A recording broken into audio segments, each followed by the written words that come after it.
So mga kalorte, kamusta po? Dito tayo sa tapat ng San Elpot sa college. Dito lang po sa tapat ng Tanay Park. So pahinga muna tayo sa pag-iikot, pamamusada. At mainit.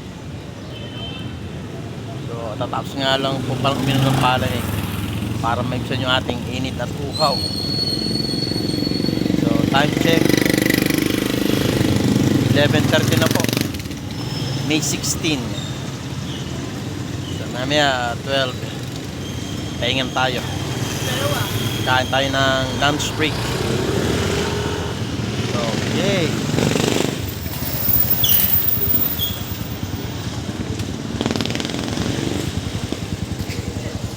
Tricycle. So abang-abang lang ako dito. Dami masay tayo dito. Mas maganda kung mga rekta yung takbo. Paras, Morong, Pililya, Kisaw, Malaya. Ayan. So Sampaloc. Diyan tayo nakagaltang ng malaking bigla ang kita pati. So araw po ng Tiangge ngayon. O mga naglatag na paninda sa Tanay Public Market. Wala tayong nakawa itong hangin ng mga rekta.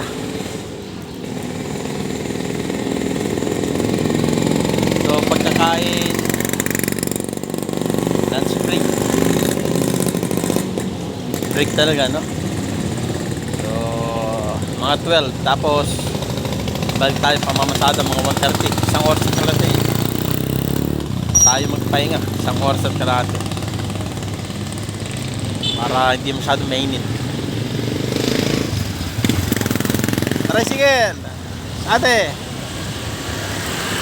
Alam si ate kung sasakay. Ay, may service na motor.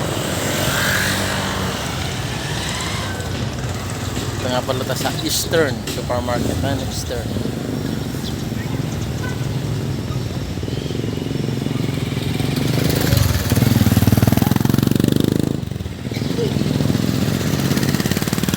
Ayun, bayo ko. Scottish. Tricycle. Medyo marami ng mga nagpapahinga kasi matumal yung daan ng mga tricycle ngayon. Sa'yo ba te? Sa'yo?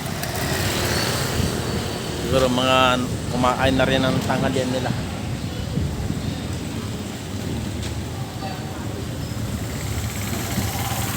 So wala pa rin mga kalorte. Kamusta po? Kamusta po? Alam mo Damor City. Yan, Pililya Rizal. Mr. Honey po na isa rin piyong YouTuber, isang vlogger. Sa'yo ba te?